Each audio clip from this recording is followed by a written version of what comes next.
Olá e bem-vindos. Vamos diretos ao assunto. Aquela pergunta que de vez em quando nos assombra a todos. Qual é o sentido da vida?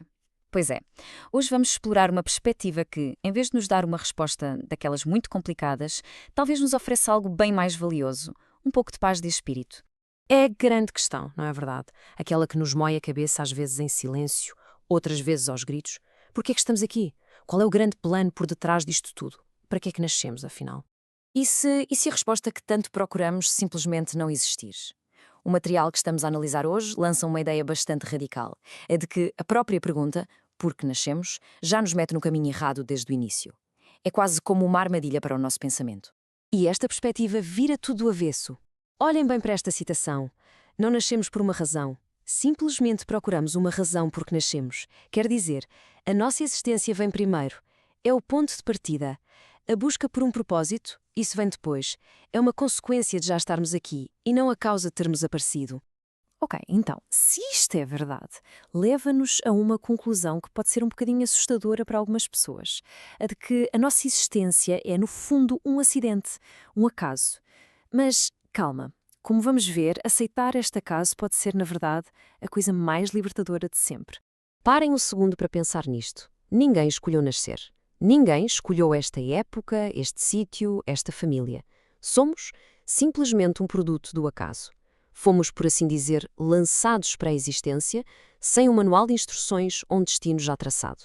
Certo. Então, se a nossa existência é um acidente cósmico, o que é que acontece àquela ideia de propósito de vida? Se não há um plano maior, isso significa que andamos todos perdidos? Ou será que significa outra coisa? Será que significa que somos, finalmente, livres? E é aqui que a magia acontece. É este o ponto central. Se não temos um propósito que nos foi imposto, então estamos livres. Completamente livres daquele peso, daquela obrigação de cumprir um dever, de atingir um objetivo grandioso que alguém definiu por nós. É como ter uma tela em branco. A liberdade total para sermos nós a desenhar o nosso próprio mapa. Mas atenção, esta liberdade toda vem com um aviso importante. A fonte que estamos a seguir alerta para o seguinte: quando aparecem pessoas ou instituições a tentar impor-nos um propósito, seja ele político, religioso ou o que for, a maior parte das vezes estão a tentar explorar-nos. Estão basicamente a usar a nossa necessidade de ter um sentido para a vida para nos venderem a agenda deles. O contraste é brutal, não é? De um lado, temos isto. A marioneta. Alguém a viver um propósito que lhe foi imposto, amarrado por fios de culpa e de obrigação. Do outro lado, a liberdade. A liberdade de pegar num pincel e pintar a nossa própria existência, com as nossas cores, com a autenticidade e com a responsabilidade de sermos os verdadeiros autores da nossa história.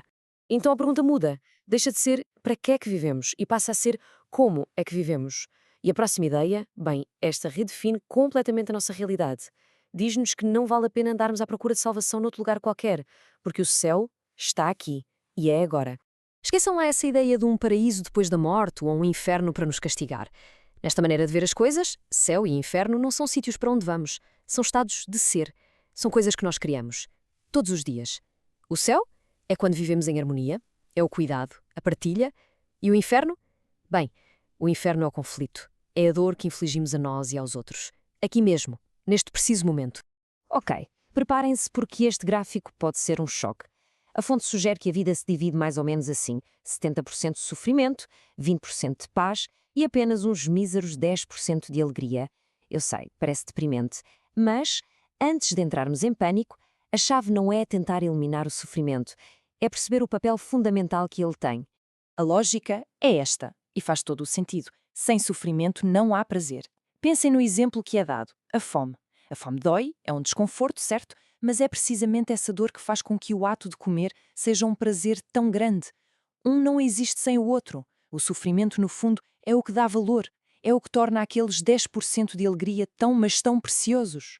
E esta dança constante entre a dor e o alívio dá-se o nome de samsara. Mas atenção, não é o samsara da reencarnação, de viver várias vidas. Não. Nesta perspectiva, samsara é o ritmo da nossa vida, desta vida. É a fome seguida da refeição, o cansaço seguido do descanso, a tristeza seguida da consolação. É o próprio pulsar da existência, momento a momento. Certo. Então, se a nossa vida não serve um propósito cósmico, isso quer dizer que ela é insignificante? O que é que fica quando partimos? Vamos agora explorar o que constitui o nosso verdadeiro legado. E a resposta, segundo esta linha de pensamento, divide-se em duas partes. Duas formas muito concretas e poderosas de deixarmos uma marca. A primeira é a permanência biológica. E a segunda, que é aquilo que nos distingue como humanos, é a permanência cultural. A permanência biológica é talvez o nosso legado mais instintivo. É simplesmente a continuação da vida. Não se trata de imortalidade pessoal, nada disso. É sobre garantir que as gerações futuras tenham a oportunidade de experimentar e construir o seu próprio pedacinho de céu aqui na Terra. E depois temos a permanência cultural, e isto é o que nos torna únicos. É a transmissão dos pensamentos, das filosofias, das artes e dos conhecimentos que a humanidade foi acumulando. É a nossa herança intelectual e criativa que deixamos como legado para todos os que vêm a seguir. E para terminar, uma reflexão de Epicuro que nos ancora firmemente no presente. Ele dizia: quando existimos, a morte ainda não chegou, e quando a morte chega, já não existimos. Portanto, a morte não é nada para nós. O medo do fim dissolve-se, porque a nossa consciência só existe no agora. E isso deixa-nos com a única pergunta que realmente importa. Já que estamos aqui, por acaso, nesta breve e única existência, como vamos escolher vivê-la?